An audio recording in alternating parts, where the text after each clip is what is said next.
Hi friends, welcome to Fairy's Home Food. இன்னைக்கு வந்து டேஸ்டியான சுவையான பச்சை மிளகாய் ஊறுகாய் எப்படி செய்யலாம் சொல்லி தரேன். பச்சை மிளகாய் ஊறுகாய் ரொம்ப டேஸ்ட்டாக இருக்குங்க. தயிர் சாதத்துக்குலாம் சாப்பிட்றதுக்கு சூப்பராக இருக்கும், டிஃப்ரெண்ட்டாக இருக்கும். இதே மாதிரி நீங்களும் ட்ரை பண்ணி பாருங்கள். எப்படி செய்யலாம்னு சொல்லி தரேன். வாங்க வீடியோக்குள்ளே போய் பார்க்கலாம். வீடியோக்குள்ளே போய் பார்க்கறதுக்கு முன்னாடி நம்மளுடைய சேனலில் சப்ஸ்கிரைப் பண்ணாதவங்க சப்ஸ்கிரைப் பண்ணிக்கோங்க. தேங்க்யூ. பச்சை மிளகாய் ஊறுகாய் பண்ணுறதுக்கு இந்த மாதிரி பச்சை மிளகாய் எடுத்து வச்சுக்கோங்க. நல்லா வாஷ் பண்ணிவிட்டு எடுத்து வச்சுக்கோங்க. இட்லி சட்டி வச்சுக்கோங்க. பச்சை மிளகாவை இந்த மாதிரி கீறி வச்சுக்கோங்க. எல்லாத்தையும் கீறிட்டு இந்த மாதிரி இட்லி குக்கரில் வேக வச்சிடலாம்.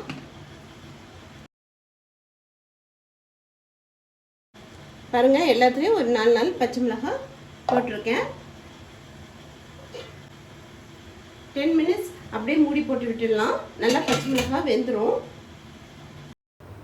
ஒரு 20 பல் பூண்டு வந்து நல்லா வாஷ் பண்ணிவிட்டு தோல் உரிச்சிட்டு நல்லா கொரன்ட்டு தட்டி வச்சுக்கோங்க.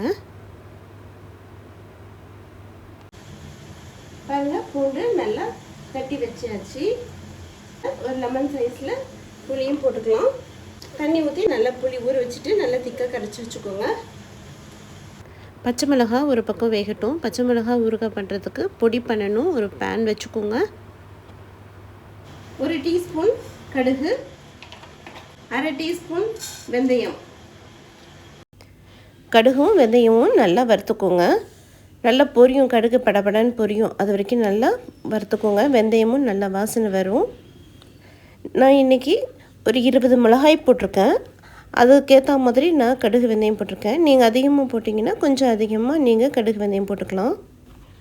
பாருங்கள், நல்லா சவந்து வந்துடுச்சு. இப்போ இதை ஆற வச்சுட்டு காஞ்ச மிக்ஸி ஜாரில் நல்லா பொடி பண்ணிவிட்டு வந்துடுங்க. 10 மினிட்ஸ் ஆயிடுச்சு. பாருங்கள், பச்சை மிளகாய் நல்லா வெந்திருக்கு.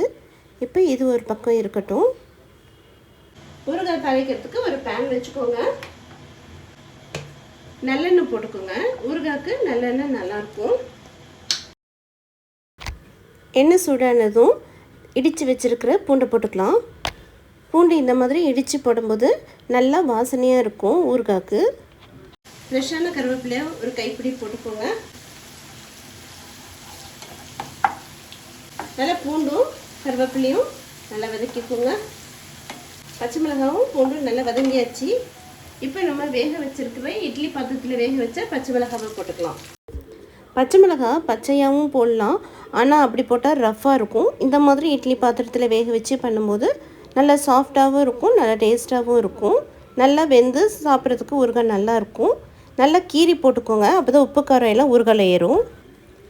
1 டீஸ்பூன் காஷ்மீரி மிளகாய்த்தூள் போட்டுக்கோங்க. கண்டிப்பாக காஷ்மீரி மிளகாய்த்தூள் தான் போடணும், இல்லைன்னா காரம் அடிக்கும். வெறும் மிளகாய்த்தூள் போட்டுட்டிங்கன்னா ஆல்ரெடி பச்சை மிளகாவும் காரம் இருக்கும் இல்லையா, அதனால் காஷ்மீரி மிளகாய்த்தூள் ஒரு கலருக்காக தான் நம்ம போடுறோம். காஷ்மீரி மிளகாய்த்தூள் போட்டுட்டு நல்லா வதக்கிக்கோங்க. தேவையான அளவுக்கு உப்பு போட்டுக்கோங்க. திக்காக கரைச்சி வச்சுருக்கிற புளி தண்ணியும் ஊற்றிக்கலாம். புளி தண்ணி ஊற்றிட்டு நல்லா மிக்ஸ் பண்ணி விட்டுக்கோங்க. நல்லா புளிப்பு காரமாக சூப்பராக இருக்கும். ஆனால் இந்த மிளகா வந்து அவ்வளோ காரம் இருக்காது. புளிப்பு வந்து அப்படியே இந்த காரத்தை இழுத்துரும். நம்ம காஷ்மீரி மிளகாய் தூள் தான் போட்டிருக்கோம், அதுவும் காரம் இருக்காது.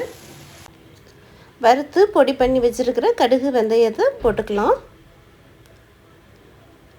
பாருங்கள், இப்போ போடும்போதே நல்லா மணமாக இருக்குது. போட்டுட்டு நல்லா மிக்ஸ் பண்ணி விட்டுக்கலாம். இந்த பச்சை மிளகாய் ஊறுகாய் பண்ணுறது வந்து ரொம்ப ஈஸிங்க. 15 மினிட்ஸ்லேயே இந்த ஊறுகாய் பச்சை மிளகாய் ஊறுகாய் பண்ணி முடிச்சிடலாம். புளி தண்ணி கொஞ்சம் நல்லா வத்தட்டும். காஷ்மீரி மிளகாய்த்தூள் தான் கண்டிப்பாக நீங்கள் போடணும். வெறும் மிளகாய்த்தூள் போட்டுறாதீங்க, ரொம்ப காரமாக இருக்கும். உப்பு எல்லாம் கரெக்டாக இருக்கான்ட்டு செக் பண்ணிக்கோங்க. இவ்வளோ மிளகா போட்டு மிளகா காரம் அடிக்குமான்னு பார்க்காதீங்க. இந்த மாதிரி வேக வச்சு நம்ம பண்ணும்போது காரமே இருக்காது. நல்லா தயிர் சாதம், சாம்பார் சாதம், ஒயிட் ரைஸ்க்கெலாம் ரொம்பவும் நல்லாயிருக்கும் இதை போட்டு சாப்பிட்றதுக்கு. இதை நல்லா ஆற வச்சு கண்ணீர் பாட்டிலில் போட்டு வச்சிட்டிங்கன்னா 1 மாதம் ஆனாலும் கெடாமல் இருக்கும். ஆனால் தண்ணி படாமல் பார்த்துக்கணும். ஃப்ரிட்ஜில் வச்சுக்கோங்க. 1/2 டீஸ்பூன் வெல்லம் போட்டுக்கோங்க. பாருங்கள், நல்லா புளி தண்ணி வற்றியாச்சு. நல்லா வாசனையாக இருக்குது. இந்த மிளகா ஊறுகாய் சூப்பராக இருக்குங்க. புளிப்பு, காரம், இனிப்பு டேஸ்ட்டாக இருக்கும். பாருங்கள், எண்ணெய் நல்லா பிரிஞ்சு வந்துட்டுருக்கு.